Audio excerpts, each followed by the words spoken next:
안녕하세요. 파시형의 뉴스 브리핑, 김소장의 뉴스 브리핑 오늘 시작합니다. 10월 이제 중순까지 벌써 왔고요. 10월도 벌써 반이 지났습니다. 이제 11월, 12월 남았는데요. 예고해드린 대로 12월 13일인가요? 저희가 금요일 날 저녁 때 파시형의 공개방송, 파시형의 세상답사의 공개방송 진행할 예정이고요. 제목은 파시형의 크리스마스.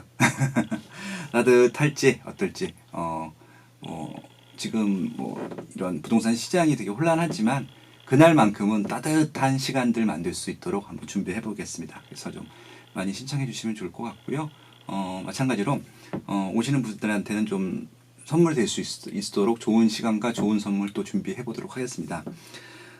그리고 지금 월천재테크 정규 강의 하고 있고요. 정규 강의 또 언제 하냐고 질문하시는 분이 많은데, 정규 강의 한 번 하려면은 진짜 체력 소모가 장난이 아니에요. 그래서 지방에서도 그렇고 이제 서울서도 굉장히 많이 요청하고 계신데, 정규 강의는 좀 생각을 좀 해봐야 될 것 같아요. 좀 온라인으로 해야 되는 건지. 근데 이제 정규 강의 자체가 이게 좀 깊숙이 들어가다 보니까 이게 좀 불특정 대다수를 한다 대상으로 강의를 하기보다는 소수 정예로 하는 것들이 일반적이거든요. 그러니까 저는 불특정 대다수로 하게 되는 정규 강의는 말 그대로 이론을 가리키는 것들이고요.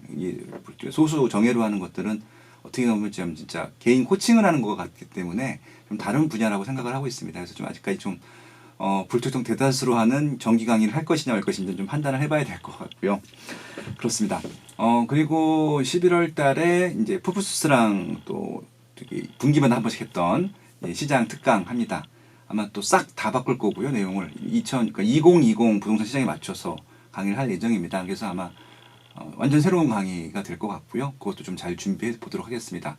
11월 푸푸스의 저도 조금 헷갈리네요. 네. 푸푸스랑 진행하는 것은 지금 11월 16일, 11월 16일 예상하고 있고요. 아마 토요일인데 오전에 진행할 예정입니다.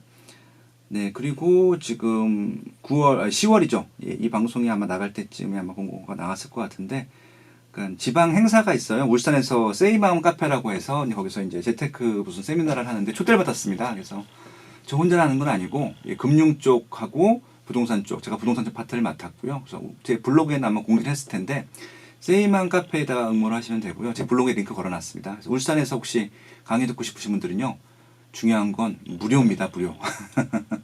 무료이기 때문에 와서 그냥 들으시면 되고요. 저는 그냥 어차피 출연료 약간 받고 가서 진행을 하는 것들이기 때문에 여러분들이 1000명이 오시든 10,000명이 오시든 다 좋습니다. 네, 아무튼 행사는 그렇게 좀 소개를 하고요. 울산에 강의하는 것들 제가 제 블로그에 공지했던 것들 찾아보시면 좋을 것 같고, 11월달 특강은 이제 16일날 푸푸스스 이승환 대표가 진행하는 푸푸스스 어벤져스 쿨이라고 하죠. 거기서 진행하는 거. 정규 강의는 조금 더 생각을 해보겠다고 말씀드렸고요. 12월 13일날 빠세 공개톡 방송 진행하는 것들도 스케줄 좀 빼두시면은 좋을 것 같습니다. 여기까지 홍보하고요. 그리고 이제 제가 일이 좀 너무 많아서요. 지금 일을 좀 이렇게 중복되는 일들을 좀 정리하고 있습니다. 그래서 지금 최근에 이제 칼럼 기고하던 것들도 많이 줄였습니다. 그래서 이제 제가 GS 건설에 기고하던 칼럼도 그것도 중단했고요. 그리고 직방 같은 경우는 지금 2년 동안 썼는데 그러니까 106회까지 썼더라고요. 그것도 이제 중단을 했습니다. 그러니까 여러 가지 이유가 있는데요. 일단은 제 블로그에 좀 집중을 하려는 좀 의도도 있고요. 그리고 이제 기업체들이다 보니까 그들의 이해관계가 있어요. 근데 그들의 이해관계를 제가 못 맞추게 주게 되면은 기업에서는 저한테 돈을 지불할 이유가 없는 것들이죠. 그런 부분들. 그래서 이제 뭐라 그럴까요? 제가 좀 제 자율성을 높이기 위해서 저 혼자 좀 진행을 하려고 하고 있고요. 그래서 이제 좀 그렇게 좀 눈치를 보고 해야 되는 활동들은 이제 줄이려고 해요. 저도 나름대로 빠숑이라고 하는 브랜드를 가지고 빠숑의 세상 랩삭이라고 하는 팟캐스트, 블로그, 카페, 유튜브, 오디오 클립, 그리고 네이버 TV 이런데 채널이 있다 보니까 굳이 그런 대기업들 눈치 보면서 방송을 할 필요는 없다는 생각을 하고 있었고요. 그래서 이제 좀 자신 있고 조금 더 당당하고 객관적이고 시장이 좀 필요하고 저는 정확히 공급자들보다는 소비자에 필요한 방송이 될 수 있도록 그렇게 좀 준비를 해보도록 하겠습니다. 네. 오늘 뉴스 브리핑 한번 시작해 볼까요? 첫 번째 기사입니다. 한국경제신문에서 나왔던 기사고요. 호텔인 듯 공원인 듯 3세대 아파트 주거의 품격을 높이다 라고 하는 것들입니다. 어떤 얘기냐면요. 지금 3세대 아파트라고 일단 기준을 했기 때문에 1세대가 뭐고 2세대가 뭐고 3세대가 뭔지를 좀 정의를 해봐야 될 텐데 1세대는요. 초고층 주상복합 브랜드 아파트고요. 그러니까 아마 도곡동 타워팰리스 생각해 보시면 좋을 것 같고요. 2세대는 평면의 다양화, 단지의 고급화라고 합니다. 아마 이제 레미안 퍼스티지 반포에 있는 그것들을 예를 들었고요. 3세대는요, 소프트웨어의 혁신, 그래서 스마트홈, 조식 서비스가 제공되는 아파트, 그래서 이제 뭐 성수동 트리마제가 아마 이 기사에서는 이제 실렸습니다. 이것들이 어떤 의미가 있냐면요, 많은 분들이 그 공급자들이 시장을 만들어 간다라고 생각하시는 분들도 있어요. 뭐 그런 측면들도 없지 않아 있습니다. 하지만 제가 드리고 싶은 말씀은 뭐냐면요, 소비자들이 그것들을 희망하지 않으면 과연 그것들이 시장의 대세가 될 수 있었겠느냐라는 말씀을 드려보고 싶은 겁니다. 제가 거의 20년 가까이 상품 조사를 계속 합니다. 그러니까 이제 상품을 개발하기 전에 이런 상품이 나왔으면 어떨 건지에 대한 사전 수요 조사를 하고요. 실질적으로 상품을 공급한 다음에 이 상품들을 제대로 쓰고 있는지 어떻게 쓰고 있는지 이제 POE 조사, 포스트 이쿠펜시 이벨루에이션이라고 하는 POE 조사도 합니다. 그 결과 이게 이제 똑같은 상품인데 10년 전에는 이게 시장에서는 받아들여지지 않다가 최근에 와서 받아들여지는 것들도 있고 재미있는 변화들을 많이 봅니다. 결국은 시장의 대세가 되기 위해서는요. 공급자 의지만 가지고는 부족하고요. 절대적으로 소비자들이 그것들을 희망하고 기꺼이 비용, 특히 중요한 건 비용입니다. 비용을 지불한다라고 했을 때 시장의 대세가 됐다. 그렇게 좀 말씀드릴 수가 있는 것들이죠. 1세대 때는요, 초고층 주상복합이 등장했다고 말씀을 드렸는데, 2002년 타워팰리스 1차가 공급됐습니다. 그러니까 지금 뭐 사후적으로 말씀드리지만, 솔직히 미분양 났었어요. 아마 1999년도에 이제 분양을 했을 텐데, 금융위기, 그러니까 이제 IMF죠. IMF가 온 다음 직후에 이제 공급을 했기 때문에, 좀 부담스러웠던 것 같기도 해요. 그런 고급 주상복합에 대해서는. 하지만 분명히 시장 수요는 있었거든요. 그래서 이제 외국에서 고급 이런 주상복합 고급 빌라 사셨던 분들이 한국엔 왜 이런 시설들이 없느냐라는 요청들을 했었고 그 결과 만들어진 게 바로 타워팰리스였었는데 일단 비싸기도 비쌌고 그다음에 초고층이라고 하는 그런 주거시설 자체가 좀 낯설었고 무엇보다도 이것들이 향후에 가치가 있을지에 대한 미래 가치에 대한 불확실성이 있었던 것 같습니다. 근데 결국은 미분양 났던 것들이 하나씩 미분양이 풀리기 시작하고 거주를 하면서 이게 이제 잘 사시는 분들의 대명사 아파트가 된 거잖아요. 그래서 이제 통상적으로 그런 이제 사회적으로 유명하신 분들이 입주를 하면서 그 아파트 단지들의 유행이 시작이 돼요. 그러니까 연예인 분들, 기업을 운영하시는 분들, 정치인 분들, 그다음에 또 의사, 원장님들 뭐 이런 분들이 입주를 하면서 입소문이 나기 시작하면서 또 그들만의 커뮤니티가 만들어진 거잖아요. 그 전까지만 하더라도 커뮤니티라는 게 없었거든요. 그래서 결국은 이제 1세대 주상복합인 타워팰리스가 성공을 하고 그 정점을 찍었던 게 삼성동 아이파크였어요. 예, 그래서 이제 두 아파트 이외에 여러분들 이런 고급 주상복합 기억나는 거 거의 없으시죠?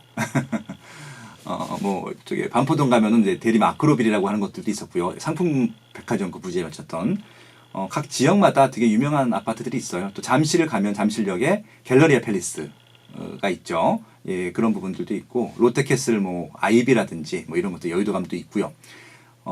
종로에 오면은 종로에는 딱 기억나는 게 없네요. 아무튼 그런 좀 고급 입지의 주상복합들이 한 10년 가까이 유행을 했었고요. 10년은 이용을 못했네요. 한 2007년 정도까지 한 5년 정도 유행을 하다가 정말 비쌌습니다. 그러니까 2000년도 초중반에 평당 5천, 6천을 했으니까 굉장히 비싼 아파트였는데 많은 분들이 이제 그런 아파트에서 거주하길 희망하셨던 걸로 기억이 합니다. 근데 이제 2세대라고 하는 아파트들이 뭐냐면요.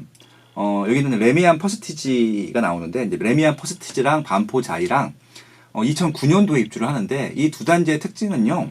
일단 지상에 주차장이 없어요. 그리고 지상 공간에 진짜 어마어마하게 큰 녹지 공간, 수공간, 그러니까 물 공간이죠. 이런 것들을 만들고 이제 지하 주차장을 좀 활성화했고 무엇보다 가장 큰 차이점이 뭐였었냐면요. 커뮤니티 시설이었습니다. 그러니까 헬스클럽, 수영장 기본적으로 들어갔고 독서실이라든지 그 외에 입주민들이 이용할 수 있는 다양한 커뮤니티 시설 그리고 또 단지 내 카페가 물론 그전에도 있긴 했지만 이렇게 활성화된 건 처음이었었거든요. 예, 그런 부분들이 잘 반영되어서 아주 폭발적인 인기를 끌게 됩니다. 근데 이제 중요한 것은 레미안 퍼스티지든 반포자이든 미분양이 상당했다는 것들이고요. 여기도 조금씩 미분양이 풀려가면서 또 연예인들 입주하고 또 사회 저명인사들 입주하면서 TV에 보여지면서 와 저런 아파트가 있구나 그렇게 되면서 이제 또 2009년도 이후에 계속 또 이제 그런 아파트들이 등장하기 시작했죠. 그게 한 2015년도까지 쭉 유지가 됐던 것 같아요. 왜 그러냐면은 그 사이에도 엄청나게 많은 아파트들이 공급이 되는데 여러분들 기억하는 아파트 없죠? 아마 이제 아크로 리버 파크라는 아파트 나오기 전까지는 아마 기억이 안 나실 겁니다. 그게 2016년도인가요? 2016년도에 입주를 했죠. 그래서 이제 그 이후로 이제 한강 조망권이라든지 뭐 조식 서비스라든지 여기 좀 나오는 트리마제 이런 아파트.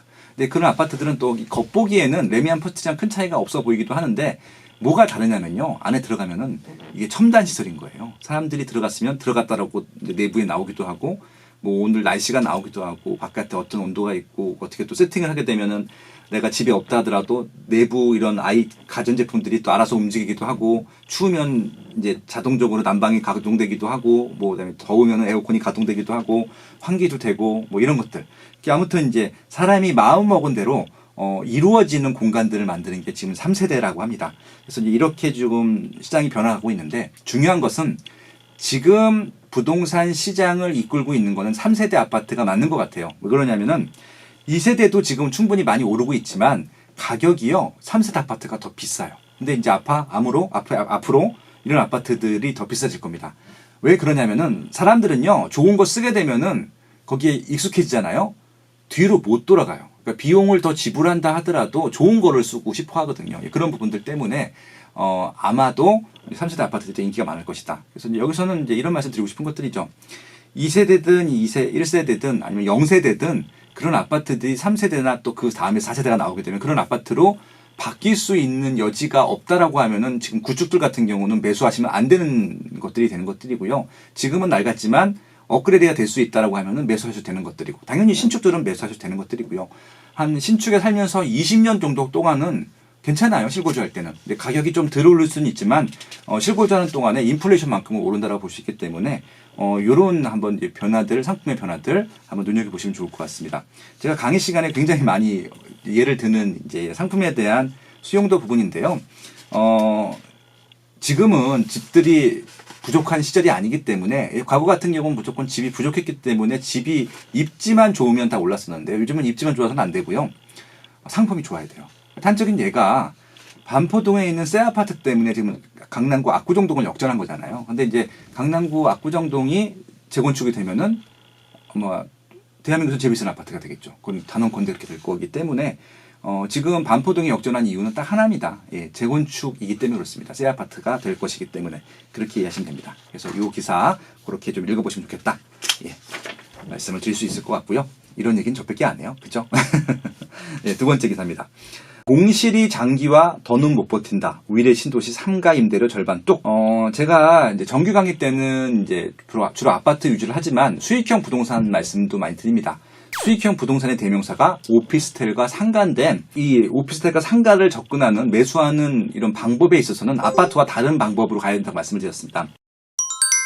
아파트는 이 수익형보다는 시세 차익이 목적인 게 더 맞을 것 같고요. 상가나 이제 오피스텔 같은 경우는 이 시세 차익보다는 이제 월세 임대 수익률에 대해서 접근을 해야 되는데 중요한 것은 이것이 내가 투자한 금액 대비 수익률이 충분한가여야 되는 것들이고요. 이것의 기준은 최소한 은행 대출 이자보다는 높게 나와야 되는데 그 높게 나오는 수준이 저는 2배 정도는 돼야 된다고 생각을 해요. 근데 그게 안 되다 보니까 상가들이 지금 계속 망가지고 있는 것들이고요. 망가지다 보니까 초기에 거액을 주고 분양받았던 분들이 공실이 나니까 버티다 못해서 처음에 받았던 시세들보다 반값 정도로 월세를 유지하고 있더라라고 하는 것들인데요. 중요한 건 뭐냐면요. 반값 정도라도 월세가 나오게 되면 그래도 버틸 수 있거든요. 왜 그러냐면은 여기는 상가 같은 경우는 이 월세가 중요한 게 아니라 공실이 났을 경우에 관리비가 중요해요. 관리비가 되게 비쌉니다. 세금도 비싸기도 하지만 결국은 세금과 관리비 때문에 공실로서 버틸 수 있는 기간이 많지가 않아요. 수익률이 좀 낮지 않기 때문에 그래서 이런 신도시 상가 들어갈 때는 굉장히 주의하셔야 됩니다. 특히 이제 주변에 센 상권이 있게 되면은 그 센 상권과 경쟁을 해야 되는 구도가 생기게 되면은 더 어려운 부분들이기 때문에 그렇습니다. 미래 같은 경우는 지금 하남에 센사건이 있고요. 강동구나 송파구에 센사건이 있고 뭐 그럴 겁니다. 그래서 이제 거기랑 경쟁을 하는데 거기 대비 이쪽이 조금 부족했다고 하는 것들이죠. 그리고 또 아직도 북일해 같은 경우가 개발이 아직 안 됐잖아요. 그래서 아마 좀 장기적으로 보면은 지금보단 좀 나아지지 않을까 싶은데요. 그때까지 버틸 수 있는 상권들, 상가 운영이 될 수 있느냐, 그건 다른 문제이기 때문에 그렇습니다. 저 신도시의 첫 상가들 분양받는 것들은 전 지양하셔라라고 굉장히 많이 강조를 했거든요. 블로그 칼럼 읽어보셔도 좋을 것 같고요. 대한민국 부동산 투자라고 하는 제 책 있잖아요. 2017년도에 나왔던 책. 거기도 상가에 대한 얘기가 나와 있습니다. 그래서 그런 부분들 한번 읽어보시고 기본에 충실한 투자하셨으면 좋을 것 같고요. 지금은 어려운데 나중엔 좋아지겠지. 이거 없어요. 상가 같은 경우는. 이게 왜 그러냐면은 상가는 기본적으로 유동인구가 많아야 되는 곳인데 유동인구가 많은지 아닌지는 배우 수지가 많은지 아닌지는 이미 개발할 때부터 알 수 있는 부분들이잖아요. 그러니까 예를 들어서 강남역 같은 경우는 유동인구가 많죠. 홍대 입구도 유동인구가 많잖아요. 그러니까 그런 것들은 누가 봐도 알 수 있는 부분들이기 때문에 그렇습니다. 근데 위례 신도시의 이런 상가들, 위례 신도시뿐만이 아닙니다. 지금 모든 상가가 다 그럴 것 같아요. 뭐 김포, 그러니까 특히 2기 신도시 상가들, 양주엔 상가가 아예 안 생겼고요. 파주도 마찬가지일 거고, 그다음에 김포 신도시, 광교, 그다음에 뭐 판교, 그다음에 뭐 동탄 이런 데들 아직 활성화가 다 안 됐어요. 근데 이제 위례 같은 경우는 더 어렵다고 하는 것들이죠. 근데 지금 아이러니한 것은 대부분의 주거 시설은 대부분 활성화가 되는데 상가들은 왜 활성화가 안 되냐? 주거 시설은요 투자하지 않아도 실수요가 채우면 끝이에요. 그죠? 근데 상가는요 실수요라고 하는 게 아니잖아요. 이건 100% 투자합니다. 그러니까 이제 상가에 들어와서 월세 주고 상가를 운영하시는 점주도 투자한 거고요. 상가가 점주들한테 임대를 주는 사람도 투자기 때문에 이게 100% 투자로 움직이는 거이기 때문에 실거주 수요라는 게 없어요. 실수요라고 하는 것들이. 그렇기 때문에 상가 투자 같은 경우는 주거하고 완전 다른 방법으로 접근하셔야 된다. 예, 그런 말씀 드려보고 싶습니다. 오늘 강의가 아니라 오늘 방송 너무 좋지 않아요? 세 번째는요. 매일경제신문에서 나온 기사고요. 로또 청약 잡아라 뭐 이런 얘기인데요. 과천 때 아닌 전세 구하기 광풍. 예, 이 얘기는 제가 벌써 2년 전부터 했던 얘기죠. 과천이 인구가 6만이 안 돼요. 한 5만 7천, 5만 8천 되는데 지금 과천에 분양할 물량들이 꽤 많습니다. 과천 지식정보타운 분양을 해야 되는데 그것들을 분양받으려면 당해 1순위가 돼야 되는데 당해 1순위가 되려고 하면은 과천에서 1년 동안 거주를 해야 됩니다. 근데 저희는 이제 그 위장전지 같은 거 못 하잖아요. 거기 살지도 않으면서 산다라고 할 수 있는 게 아니잖아요. 그것들은 많은 비리를 저지르시는 나쁜 높으신 분들이 하시는 일들이지 일반인들은 절대 그런 일 안 하잖아요. 그렇기 때문에 저희는 실제적으로 이사를 가야 되는데 그러다 보니까 전세 매물이 있으면 무조건 들어가는 것들이죠. 근데 일단 세대수 자체가 지금 적어서 또 과천 같은 경우는 실거주 목적 수요가 많기 때문에 임대 물량이 적거든요. 그러다 보니까 몇 개 나오지 않는 전세 물량에 이런 또 실거주 조건을 만들려고 이사를 가시려고 하시는 분들이 많기 때문에 전세가 많이 오르고 있다. 예, 그런 기사인데요. 이게 뭐냐면요. 전세 물량이 줄게 되면 전세세가 오른답니다. 너무 당연한 일이죠. 근데 지금 서울은요. 전세 수요가 점점 더 많아지는데 그 이유가 전세 물량이 없어요. 왜 그럴까요? 예. 지금 이제 그 신축들이 보통 나오게 되면은 전세가 많이 나와요. 처음에 세팅을. 근데 지금은 실거주 요건이 강화되다 보니까 그 분양을 받으신 분들이 그냥 특히 입지가 좋고 상품이 좋은 것들은 본인들이 들어가서 살아요. 그러다 보니까 원래 신규 물량이 입주할 때 신규 아파트가 입주할 때 전세 물량이 우르르 나와서 이게 주변 전세 시세들을 완전히 좀 안정화시켜 주거든요. 지금 그 시장이 아닙니다. 지금 고독 그라시움에 전세 매물이 거의 없어 갖고 전세가, 매매가 다 오르가는 것들 있잖아요. 그러니까 이 조그만 도시인 과천에서 매매가가 어떻게 오르고 그 전세가가 어떻게 오르는지만 공부해본다고 하시면은 이게 서울의 지금 향후의 부동산 시장 전망이 누구나 가능한 것들이죠. 그러니까 이 과천에 예전에 국토교통부가 있었거든요. 세종시 간 다음부터 세종시는 시장이 다르잖아요. 거긴 다 투자 수요잖아요. 그러니까 이게 저는 그런 이유도 있다고 봐요. 그러니까 세종시 같은 경우는 주변에 아파트 하시는 분들이 다 투자잖아요. 그러다 보니까 모든 아파트 사는 사람들이 투자를 보였던 것 같아요. 근데 과천 같은 경우는 제가 실수요가 많다고 말씀드렸잖아요. 그러니까 과천에 국토교통부가 있을 때랑 세종시에 교통부통이 있는 거랑 정책이 다르게 나오는 이유도 그런 이유도 있지 않을까? 예, 그렇게 봅니다. 이런 얘기 저만 합니다. 예, 고맙습니다. 네. 네 번째 기사인가요? 상한제 핀셋 지정하면요 반포나 개포가 1순위 될 것이다 라고 매일경제신문에서 예측을 했는데요. 그러니까 이제 구별로 하다 보니까 이게 구 같은 경우도 구 내에서도 동이 여러 개가 있는데 동별로 시장이 달랐다는 것들이잖아요. 그러니까 예를 들어서 이제 과거에 지금도 그러네요. 대구 수성구가 투기 과열지구인데 네. 수성구가 다 좋나요? 아니죠. 그러니까 지금 범어동 중심으로 했던 그 주변 지역의 신규 아파트나 신규 아파트 준시축들만 좋았던 것들이고요. 심지어 수성구에도 빠지는 아파트가 있어요. 예, 제가 말씀 못 드리겠지만. 그리고 또 이제 해운대구 볼까요? 해운대구도 지금 조정 대상 지역인데, 네. 해운대구에요.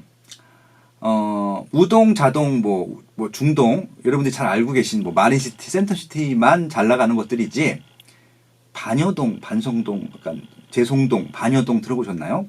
제가 좋아하는 후배 중에 이제 그 김종률, 옥탑방 보고서 김종률이라고 하는 후배가 있는데 그 친구 집이 반여동이래요. 거기 이제 그거에 대한 자기 자서적인 칼럼을 쓴 게 있는데 그거 보고 감동받았는데 정말 찢어지게 가난한 동네라고 하는 겁니다. 근데 지금 반여동 같은 경우는 크게 달라지지 않았습니다. 그 화려한 그 해운대구에서도 그런 좀 시장이 있다는 것들을 말씀드리고 싶은 것들입니다. 그래서 결국은 국토교통부도 이제서야 이제 구별로 규제하면 안 되겠구나를 파악하고 동별로 이제 핀셋 규제를 하겠다라고 했는데 그 첫 번째 대상이 될 지역들이 반포하고 개포라고 하는 것들이죠. 반포와 개포가 왜 그러냐면요. 지금 재건축 물량들이 공사를 하고 있고 분양도 해야 되고 신규로 입주를 했고 근데 지금 평당 가격으로 따지게 되면은 강남구에선 개포동, 서초구에선 반포동이 제일 비싸거든요. 아마 제일 비싼 동들을 지금 지정한 것이 아닌가 그렇게 좀 판단해 볼 수 있는 것들이죠. 결국은 이제 이 지역에 사시는 분들은 만약에 투자 수요 같은 경우는 굉장히 어려움을 겪을 것이다라고 말씀을 드리고 싶은 것들이죠. 근데 여기서 하나 팩트 폭격을 하고 지나가면요. 이 지역은 투자할 수 없어요. 왜요? 실수요가 너무 많고요. 일단 가격도 비싸기도 비싸지만 실수요가 많습니다. 실수요라고 하는 것은요. 실제 거주하는 수요뿐만이 아니라 사고 안 파는 수요도 실수요잖아요. 그죠? 그럼 여기는 사고 바로 팔려고 하시는 분들이 많을까요? 저는 그렇지 않다라고 보는 것들이죠. 실수요가 많은 지역들은요. 이렇게 핀셋 규제를 해도 먹히지 않을 겁니다. 아마 시장에서 많이 올랐다는 판단을 하고 스스로 조금 조정이 필요하겠다라고 판단하기 전까지는 계속 올라갈 것 같고요. 지금 저는 솔직히 2017년도에 조정기가 한번 왔어야 된다고 생각을 하는데 실수를 계속 줄였습니다. 그러다 보니까 실수가 아니라 그 물량들을 줄였거든요. 그러다 보니까 좀 어려졌던 것 같습니다. 그래서 아마 이게 조금 단순히 규제만 하는 것으로는 어려울 수 있다는 말씀을 드리고 싶은 것들이고요. 그럼 가장 좋은 방법은 뭐냐? 그냥 두는 겁니다. 그냥 두셔야지 시장이 비싼 지역들을 조정해서 보여요. 어차피 이 지역은요. 10% 20% 조정된다고 해서 일반인들이 들어갈 수 있는 입지가 아니잖아요. 근데 이제 이 지역이 조정되면 다른 지역까지 조정이 될 거라고 생각을 하고 있을 수가 있는데요. 금액차가 다닥다닥 붙어 있으면 이해가 되는데 그것들을 추정할 수 있는데 이미 많이 벌어져 있기 때문에 이 지역이 조정된다고 하더라도 다른 지역이 조정되는 것들은 아니거든요. 그리고 이제 다른 지역 같은 경우는 실수요랑 투자 수요랑 섞여서 그렇게 조정이 되는 것들, 그러니까 그 시장이 굴러가는 것들인데 여기는 투자 수요 투기꾼들이 없어요. 그러니까 갭이 10억이 넘어가는데 여기를 투기를 어떻게 합니까? 그렇죠? 예, 그런 부분들이 좀 있습니다. 그래서 좀 이 부분들 핀셋 규제 같은 경우는 좀 조심하셔야 된다. 그리고 이제 그리고 이것들의 영향력에 대해서는 조금 더 생각을 해볼 필요가 있는 것들이고요. 정책을 좀 이렇게 규제보다는 좀 이게 활성화되지 않은 지역들을 활성화함으로써 그 지역으로 수요를 분산하는 전략책들이 더 필요한 것이 아닌가 그렇게 좀 말씀드려보고 싶습니다. 네, 다음 기사입니다. 서울 집값 누르자 지방 꿈틀 대전은 과열 이게 있죠. 이것도 제가 뉴스 브리핑에서 많이 말씀드렸던 거였었는데요. 최근 한 달 동안 가장 많이 오른 지역이 대전 유성구, 그다음에 중구, 서구였습니다. 상승률 탑3인데요. 일단은 유성구부터 시작을 했고 그것들이 퍼져서 지금 이제 서구랑 중구가 지금 좀 많이 올랐다라고 하는 것들인데 많이 오른 게요. 급격히 오른 게 아니라 그냥 꾸준히 다른 지역들은 워낙 지금 거의 보합, 약보합인데 여기는 그냥 오르는 기세들이 보이다 보니까 오를 것처럼 보인다는 얘기입니다. 이 지역에 오른 이유는 딱 하나입니다. 지난 5년 동안의 장 동안에 안 올랐기 때문에 오른 겁니다. 왜 그러냐면 수요가 증가한 건 아니에요. 근데 이제 최근에 이 지역에 새 아파트들이 공급되면서 조금 붐업이 됐고 그리고 또 세종시가 많이 상승을 하고 지금 이제 보합장이 됐는데 세종시 시세를 보다 여기 보니까 너무 싼 거예요. 그래서 이제 여기에 이제 모든 아파트가 다 올라가는 게 아니라 괜찮은 아파트들 있잖아요. 좋은 입지에 괜찮은 아파트들만 오르고 있는 것들이고요. 아마 여기도 새 아파트 위주로 오를 것이고 구축들은 지금 그러니까 새 아파트가 따라 오르다 보니까 살짝 따라 오르는 경향들이 있죠. 이건 투자 수요죠. 근데 투자 수요층들이 끊임없이 유입되지 않는 이상 이제 올라가는 건 한계가 있다는 말씀을 드려보고 싶은 것들입니다. 지금 대전하고 울산이랑 대구가 그런 수요층이라고 보시면 좋을 것 같아요. 그래서 이제 유사한 기사가 있어서 하나 좀 더 읽어드리려고 하는데 뭐냐면은 규제 피해 지방으로 서울 거주자 경남권 부동산 거래가 증가하고 있다. 이런 기사가 하나 나왔어요. 이게 뭐냐면은 최근에 가장 지금 시장이 안 좋은 경남, 거제, 창원, 울산 이런 지역에 시세가 조금씩 움직이고 있는데 시세가 움직이는 것보다 중요한 건 뭐냐면은 거래량이 증가하고 있다는 기사예요.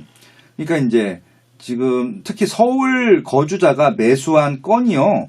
지금 585건이래요. 그러니까 이게 그 작년 대비 거의 47.7%가 늘어난 숫자라고 하거든요. 그럼 이건 서울서 창원이나 거제나 울산을 샀다고 하는 거는 투자 수요잖아요.